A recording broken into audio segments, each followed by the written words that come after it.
صلى الله عليه وعلى آله وأصحابه وتابع التابعين ومن تبعهم بإحسان إلى يوم الدين وبعد. Hadirin rahimani wa rahimakumullah. Kita lanjutkan pembacaan kitab Riyadhus Shalihin sampai kepada kitabul adab. Adabul ta'am. Adab tentang makan.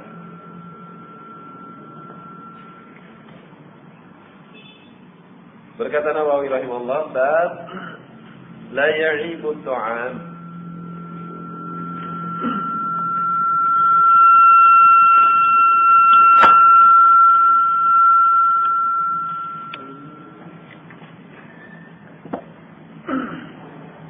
Bab tidak boleh mencela makanan. Wastihbab madhi. Dianjurkan bahkan untuk memuji makanan, bukan mencela. Berkata Nawawi rahimahullah, an Abi Hurairah radhiyallahu taala anhu. Dari Abu Hurairah, semoga Allah meridai. Qala, beliau mengatakan, ma'ada Rasulullah sallallahu alaihi wasallam ta'ama qatta. Rasulullah alaihi salatu wasallam tidak pernah yang namanya ada, mencaci, mencela, menghina ta'aman, makanan qat sama sekali. Enggak pernah mencela makanan, apakah makanan tersebut baik, apa makanan tersebut beliau tidak doyan, tidak suka. Maka beliau tidak pernah sama sekali menghina makanan-makanan asing, pemandangan yang tidak menyenangkan. Tetap beliau tidak pernah mengatakan sesuatu yang jelek terhadap makanan. Ini ishtaha akalah. Kalau beliau menginginkan makanan tersebut, beliau akan makan. Wa in kariha, kalau beliau enggak suka dengan pemandangannya, mungkin penampilan makanan tersebut tidak menarik, maka beliau tidak berkomentar.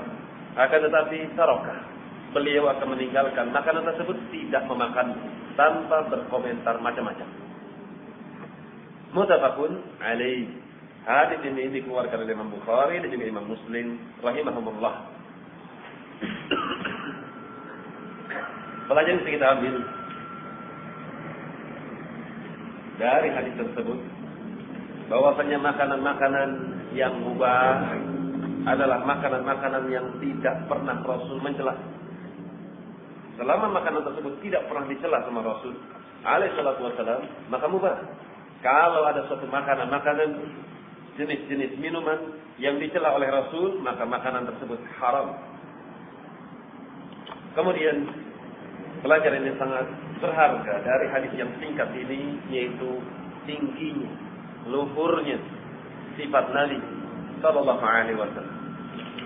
Karena beliau adalah orang yang paling pandai menjaga perasaan si pembuat makanan. Sudah disuguhi makanan, disediakan, ternyata beliau tidak menarik, tidak tertarik dengan makanan, maka beliau tidak pernah mencelanya. Didiamkan. Sehingga orang yang telah membuat makanan tidak kecewa, tidak sakit hati terhadap apa yang telah terjadi. Dan inilah adab Islami. Adab Islami ketika seorang hamba tidak menginginkan makanan, tidak selera terhadap makanan yang disuguhkan, maka yang paling baik adalah diam, kemudian tinggalkan makanan tersebut. Akan tetapi yang paling repot kalau tuan rumahnya maksa. Pokoknya makan, kalau belum makan belum boleh keluar dari rumah. Mau nggak mau itu, cicipi. Dan itu kalau diniatkan ingin memberikan kebahagiaan kepada si tuan rumah, bagus, akan mendapatkan pahala. Karena Nabi sallallahu alaihi wasallam mengatakan, afdhalul a'mal, termasuk amalan yang utama adalah idkhalus surur 'alal mu'min, memasukkan kebahagiaan ke dalam hati seorang muslim, seorang mukmin. Diberikan kebahagiaan meskipun cuma sekedar mencicipi makanan. Kalau diniatkan ingin menyenangkan si pembuat makanan, maka berpahala, padahal cuma makan. Subhanallah, mudahnya al-Islam. Hadis selanjutnya, wa an Jabirin radhiyallahu taala anhu anna Nabi sallallahu alaihi wasallam sa'ala ahlahu Bahwasanya Nabi Shallallahu Alaihi Wasallam bertanya kepada keluarganya al-adn tentang lauk pauk. Ma'ruf, makanan bangsa Arab biasanya roti. Dan roti itu biasanya ada lauknya. Biasanya dengan sayur seperti sayur kacang, atau kalau sedang lapang rezekinya dengan sayur daging. Dan Rasulullah SAW bertanya, apakah ada lauk teman bagi roti untuk dimakannya? Faqalu, maka mereka mengatakan, ma'indana, kami tidak memiliki sesuatu illa khal, kecuali cuka. Cuka di sini bukan cuka seperti di Indonesia. Akan tapi cuka kata Ibnu Utsaimin di sini adalah sebagai suatu ungkapan dari air yang sudah direndam dengan kurma. Air yang sudah direndam dengan kurma 3, 5 atau 7 yang kemudian direndam, kemudian kalau lama-kelamaan air tersebut menjadi manis, maka air tersebut dituangkan ke dalam wadah, kemudian rotinya direndam ke dalam air tersebut, kemudian dimakan. Ini sebagai teman alias lauk bagi roti. Faja'ala ya'kul, maka Nabi SAW menjadikan cuka tersebut, air yang manis tersebut, untuk melembutkan roti. Wa yaqul, setelah beliau makan roti tersebut, beliau mengatakan, ni'mal ajmu al-khad, sebaik-baik lauk adalah cuka. Ni'mal ajmu al-khal, sebaik-baik lauk pauk adalah cuka. Rawahu Muslim, dikeluarkan oleh Imam Muslim rahimahullah. Pelajaran yang berharga di sini, seorang hamba hendaknya dia melatih jiwanya untuk tidak memperturutkan apa yang dia inginkan. Apa yang diinginkan oleh jiwanya, makan ini, makan itu, sekali-kali jangan diturunkan. Latihan untuk mengekang jiwa. Lihat bagaimana Nabi Sallallahu Alaihi Wasallam. Beliau tidak langsung kalau begitu beli saja, kalau begitu keluar cari warung, cari lauk. Tidak. Apa yang ada di rumah dimanfaatkan. Inilah kesederhanaan Rasul Sallallahu Alaihi Wasallam. Termasuk pelajaran bisa kita ambil dari hadis ini, sebagaimana dikatakan Ibnu Utsaimin rahimahullah, makanan apapun, kalau makanan tersebut adalah makanan yang enak, maka hendaknya dipuji. Seperti sebaik-baik roti adalah rotinya warung itu. Sebaik-baik lauk adalah lauk yang dimasak oleh ibu fulan misalnya. Ini termasuk pujian terhadap makanan. Qala rahimahullah, bab ma yaquluhu man hadara ta'am wa huwa sha'im idza lam yuftir. Bab apa yang harus diucapkan bagi orang yang sudah dihadirkan makanan sementara dia puasa, di dalam yuftir, dan ketika itu dia tidak membukakan puasanya. Berkata Nawawi rahimahullah, wa an Abi Hurairah radhiyallahu ta'ala dari sahabat Abu Hurairah semoga Allah meridainya, beliau mengatakan, qala Rasulullah alaihi salatu wasallam bersabda, idza du'iya ahadukum, apabila salah seorang di antara kalian diundang, falyujib, maka hendaknya dijawab undangan makan. Apakah dia mendapatkan gusuran? Apakah dia baru saja pulang safar, kemudian dia selamat? Walhamdulillah, dia bersyukur kepada Allah, dia undang kerabatnya, sekian lama tidak berjumpa dengan teman-temannya, maka diundang teman-teman dekatnya, teman kantornya, teman ngajinya diundang, karena sudah lama tidak berjumpa. Sebagai bentuk wujud syukur kepada Allah, maka teman-teman itu diundang untuk makan bersama. Maka kalau diundang salah seorang di antara kalian, falyujib, maka jawab undangan tersebut. Akan tetapi undangan tersebut pun ada berbagai macam ragamnya. Ada yang via SMS, ya, ada yang via tokoh kartu, ada yang langsung telepon orangnya, atau langsung datang ke rumahnya.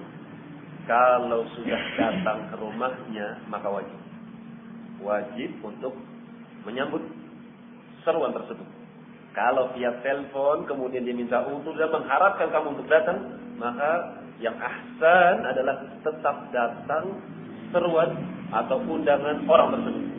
Tapi kalau via SMS atau kartu-kartu undangan, maka itu perlu dirinci.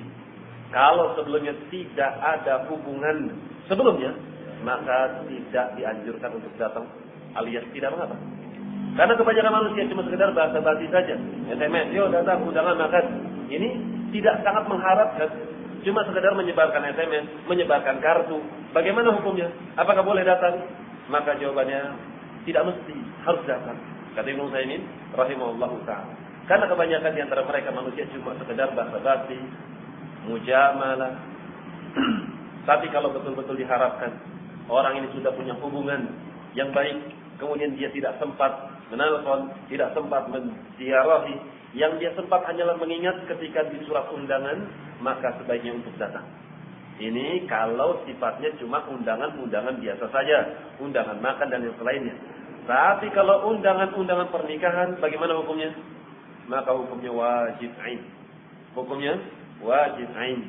Karena Nabi SAW mengatakan, wa man lam yujib, siapa yang tidak mendatangi undangan orang dakwat al-urush, dakwah seruan orang yang menikah, faqad asa, sungguh orang tersebut telah bermaksiat. Asallahu wa rasulah. Orang tersebut telah bermaksiat kepada Allah dan Rasul. Disifati dengan maksiat. Seorang yang tidak mendatangi undangan pernikahan disifati oleh Nabi Sallallahu Alaihi Wasallam sebagai orang yang bermaksiat. Kemudian dikomentari oleh Ibnu Utsaimin rahimahullah taala hadis tersebut. Ini pun kalau di dalamnya tidak ada kemungkaran. Kalau di dalamnya terdapat kemungkaran, terjadinya ikhtilaf yang tidak bisa dielakkan, atau bahkan disediakan khamr di dalamnya, apakah boleh mendatanginya?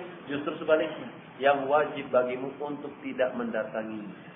Karena kaum mukminin disifati oleh Allah, la yashhaduna dzun.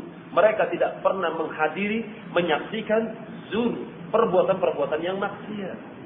Perkataan-perkataan dusta, perbuatan-perbuatan yang ma'asi. Maka sifat mukmin la yashhaduna dzun, tidak pernah menghadiri, tidak pernah menyaksikan, tidak pernah ikut-ikutan dalam hal-hal yang di dalamnya terdapat kemaksiatan.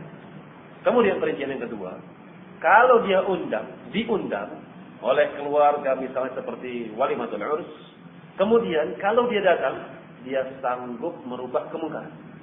Yang tadinya ada khamr, ketika kamu datang, justru khamrnya dibuang, hilang khamrnya, maka wajib untuk mendatanginya dalam rangka menasihati, dalam rangka menghilangkan kemungkaran. Ini kata beliau rahimahullah. Idza du'iya ahadukum falyujib.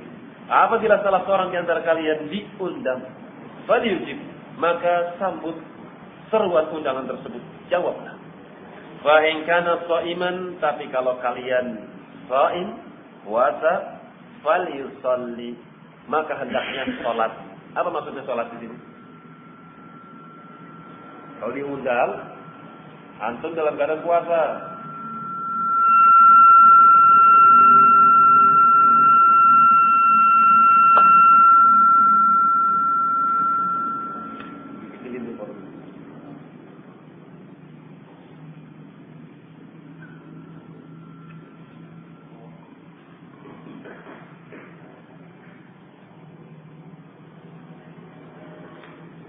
Fa'in kana sha'iman falyusalli.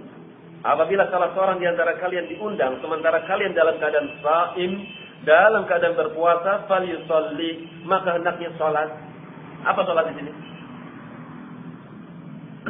Salat 2 rakaat di rumahnya. Falyusalli. Salli di sini artinya berdoa, sebagaimana arti salat. Apa arti salat? Salat secara bahasa apa? Doa, doakan kebaikan untuk. Kalau sholat secara syar'i, apa maknanya? Ibadah yang khusus, yang diawali dengan takbir, dengan bacaan-bacaan yang khusus, pada waktu-waktu yang khusus, dengan tata cara yang khusus, dan diakhiri dengan salat. Itu kan puasa dari sisi syariat. Tapi kalau dari sisi bahasa adalah doa. Sebagaimana Allah Subhanahu wa taala berfirman, "Wala tusalli ala ahadin minhum mata abada." Dalam surat Taubah, janganlah salah seorang di antara kalian tusalli, salat, ala ahadin minhum, kepada salah seorang di antara mereka, mata abadan, yang mereka mati di atas kekufurannya selama-lamanya. Tidak boleh kalian salat. Artinya doa. Tidak boleh kalian salat. berdoa kepada siapa? Orang-orang kafir. Ayat ini bercerita tentang Rasul sallallahu alaihi wasallam manakala beliau diminta oleh seorang sahabat yang bernama Abdullah akan kematian bapaknya. Bapaknya bernama Abdullah juga, tapi munafik. Abdullah bin Ubay bin Salul, tokoh munafik. Yang anaknya ini tahu bapaknya pendosa, bapaknya bermaksiat, bapaknya munafik, sementara anaknya mukmin, shadiq, seorang yang jujur dan menginginkan kalau Rasulullah sallallahu alaihi wasallam melepaskan pakaiannya. Meminta Rasulullah melepaskan gamisnya, kemudian diharapkan gamis tersebut untuk dijadikan kain kafan untuk bapaknya yang sudah meninggal, Abdullah bin Ubay bin Salul. Perhatikan. Kemudian Umar bin Khattab radhiyallahu ta'ala anhu melarang Rasul alaihi salatu wasallam. Bukankah orang ini telah mengatakan ini dan itu? Bukankah orang ini telah mengatakan melakukan ini dan itu? Di antaranya apa? Yang paling keji, menuduh Aisyah sebagai wanita yang zina. Na'udzubillah. Abdullah bin Ubay bin Salul. Tapi lihat Rasulullah sallallahu alaihi wasallam. Nabi rahmat, Nabi yang penuh dengan kasih sayang, segera dilupakan. Dilupakan kejadian-kejadian yang lalu. Yang diharapkan sama Rasul, orang ini agar selamat. Maka dilepas pakaiannya, diberikan kepada putranya Abdullah bin Ubay bin Salul. Tidak cukup sampai situ. Anaknya tersebut meminta kepada Rasul alaihi salatu wasallam bukan hanya gamis, tapi mengundang. Bagaimana kalau Anda datang ke rumah saya dan mensolati untuk seorang munafik yang bernama Abdullah bin Ubay bin Salul. Apa yang dilakukan oleh Rasul? Berjalan. Subhanallah. Inilah Rasul alaihi salatu wassalam, manusia yang paling pertama kali menerapkan Al-Quranul Karim pada dirinya. Wajar kalau dikatakan tentang akhlaknya Rasulullah itu bagaimana? Maka dijawab oleh istrinya, kana khuluquhul Quran. Akhlaknya Rasulullah adalah Al-Quran. Dari mana dikatakan akhlaknya Al-Quran? Beliau banyak sekali mengamalkan Al-Quran sepenuhnya. Idfa' billati hiya ahsan. Tidak sama kata Allah. Tidak sama kejelekan dengan kebaikan. Akan tetapi idfa', lawanlah, balaslah. Billati hiya ahsan. Kejelekan manusia, perbuatan-perbuatan buruk manusia, lawan, balas dengan hasanah, dengan kebaikan. Fa idzal ladzi bainahu wa bainahu adawah ka'annahu waliyyun hamim. Karena Allah Subhanahu wa taala akan menjadikan antara dirimu dengan dirinya ketika sebelum terjadinya perbuatan baik kamu kepada dirinya adalah kamu saling bermusuhan. Dia benci dengan kamu, dia caci dirimu, dia lakukan perbuatan-perbuatan yang membuat kamu jengkel, tapi kamu balas. Kamu balas dengan kebaikan. Dia mencaci kamu, kamu balas dia dengan pujian. Dia menghina kamu, kamu muliakan dirinya. Dia putuskan salam, tidak mau berjumpa dengan dirimu, justru kamu tebarkan salam kepada dirinya. Kamu berbuat baik kepada dirinya. Maka Allah Subhanahu wa taala akan jadikan kalian ka'annahu waliyyun hamim. Maka Allah Subhanahu wa taala akan jadikan kamu dengan dirinya waliyyun hamim, seperti dua insan yang sangat akrab. Bagaimana tidak akrab? Yang tadinya dia jahat, dia zalim kepada dirimu, tapi kamu balas dengan kebaikan. Apakah tidak luluh lantah hatinya? Subhanallah, saya caci dia, justru dia puji saya. Saya benci dengan dia, tapi justru dia sayang sama dia. Maka orang ini akan hancur hatinya, akan luluh hatinya. Dia akan sadar dengan sendirinya kalau hamba tersebut ikhlas. Ini Rasul sallallahu alaihi wasallam. Akan tetapi ternyata perbuatan Rasul ditegur oleh Allah Subhanahu wa taala, la tusalli ala ahadin minhum mata abada. Jangan pernah kamu mendoakan untuk mereka yang mati di atas kekafiran selama-lamanya. Wala takum ala qabri. Jangan pernah pula kamu berdiri di atas kuburannya memohonkan ampunan. Innahum kafaru billahi wa rasulih, karena mereka telah kufur kepada Allah dan kufur kepada Rasul, wa matu wa hum fasiqun, sementara mereka mati dalam keadaan membawa dosa-dosa. Ini berlaku pada mereka orang-orang munafik.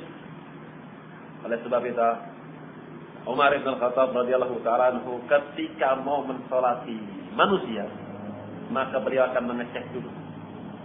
Beliau akan bertanya kepada Hudzaifah ibn Yaman, apakah orang ini orang munafik? Kalau munafik, Umar bin Khattab akan mundur, tidak mau ikut mensolatinya.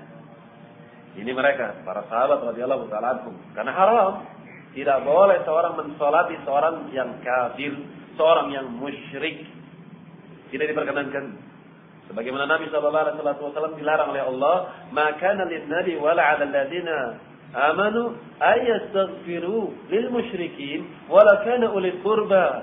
Tidak selayaknya bagi Nabi SAW dan juga orang-orang yang mukmin untuk memohonkan ampunan bagi mereka orang-orang yang musyrik meskipun mereka adalah kerabat-kerabat terdekatnya.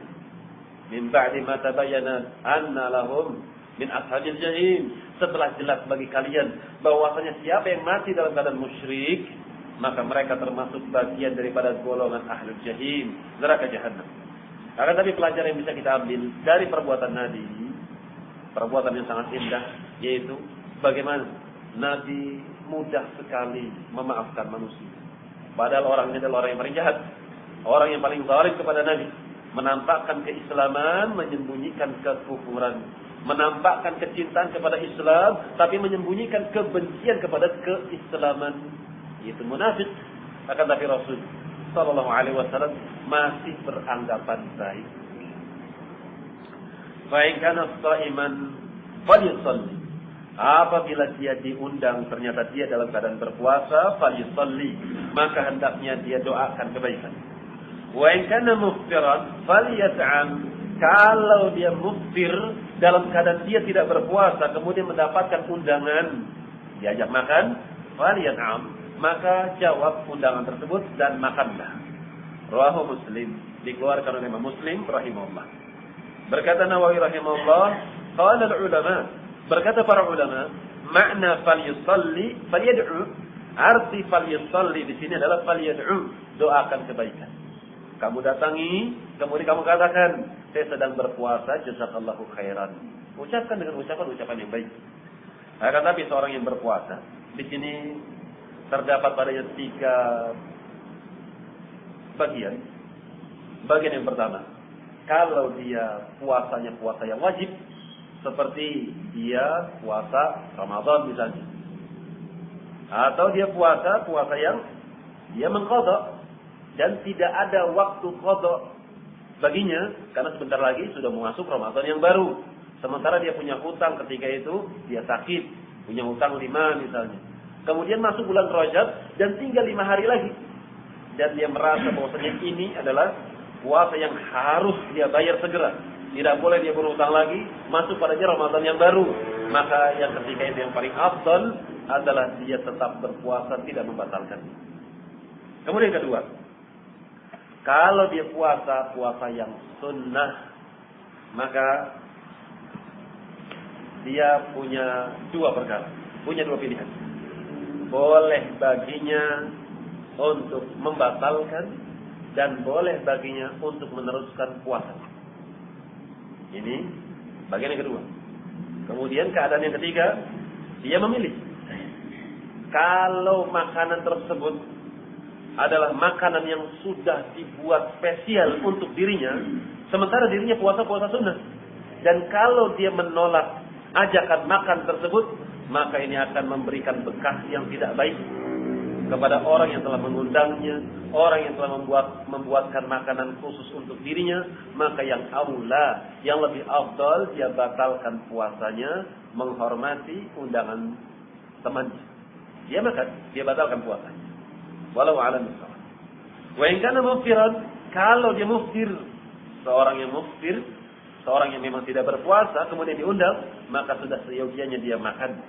Karena bisa jadi dia sudah membuat makanan spesial untuk dirimu. Sementara kalau kamu tidak memakannya, bagaimana perasaannya?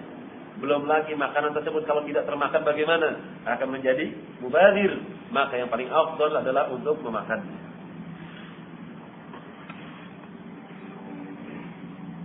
Qala rahimahullah,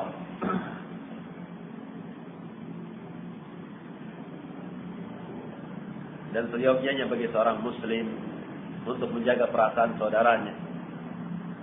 Karena Nabi Sallallahu Alaihi Wasallam, manakala beliau berdakwah, maka yang pertama kali beliau terapkan dalam dakwah beliau adalah tasfiyah, wa tarbiyah. Tasfiyah, pembenahan akidah, pembenaran dari keyakinan, memurnikan peribadatan hanya kepada Allah. Inilah dakwah yang paling pertama.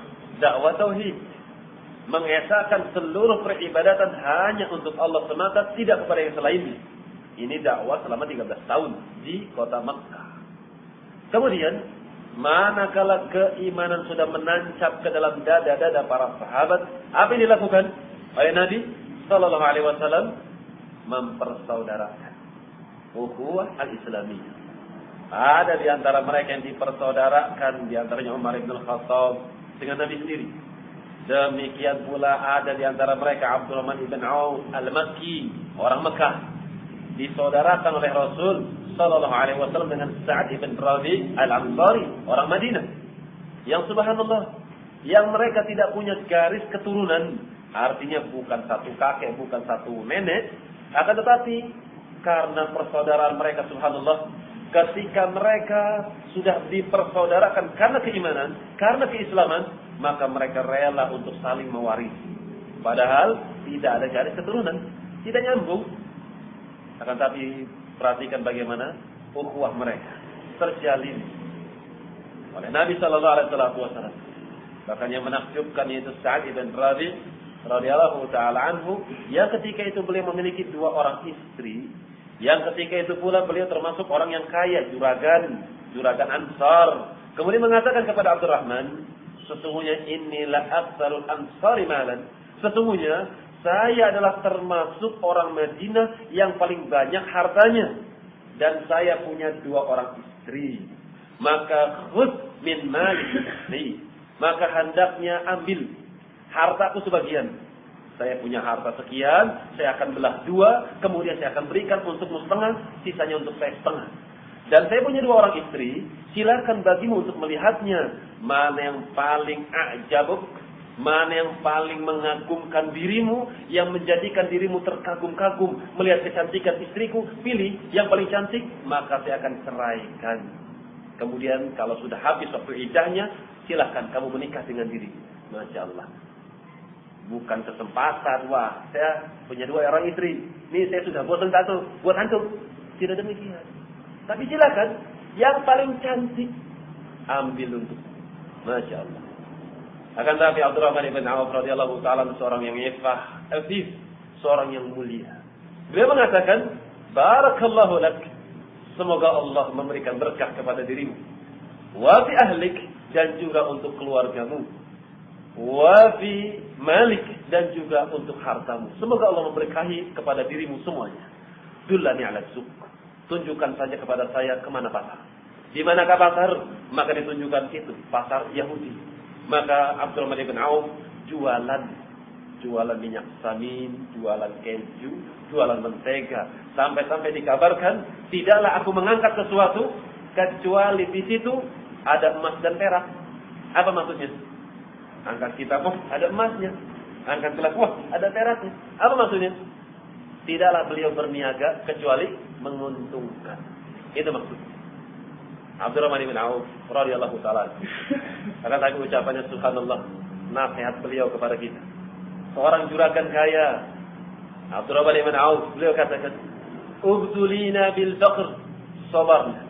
Kami dahulu diuji dengan kefakiran, sulit harta, sulit makan, tidak punya pakaian, hidup ala kadarnya karena meninggalkan kota tercinta Makkah ketika itu. Hijrah, meninggalkan harta keluarga seluruh yang dimiliki hanya untuk mengikut kepada Allah dan Rasul. Membawa baju dan harta seadanya. Kemudian mereka diuji dengan berbagai macam kelaparan, hidup seadanya, jauh dari keluarga, sabar. Masih bisa ruku, masih bisa sujud, masih bisa tahajud. Akan tetapi kata Abdurrahman ibn Auf radhiyallahu ta'ala anhu, wa butulina.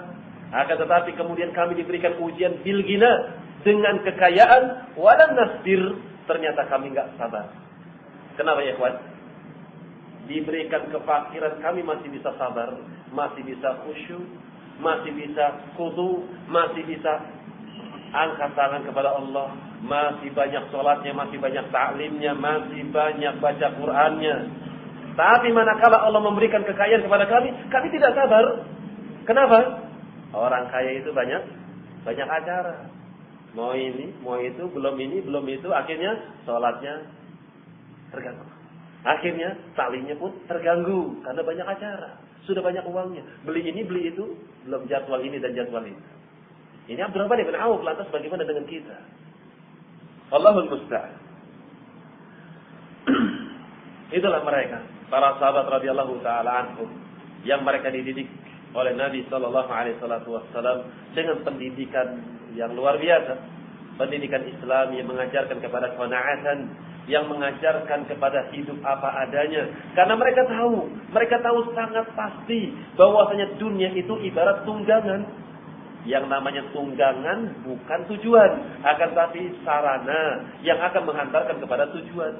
Maka salah kalau dia jadikan dunia sebagai tujuan, atau sebaliknya akhirat dijadikan sebagai sarana. Nauzubillah. Ini keliru. Maka jangan terbalik. Dunia cuma fasilitas, bukan tujuan.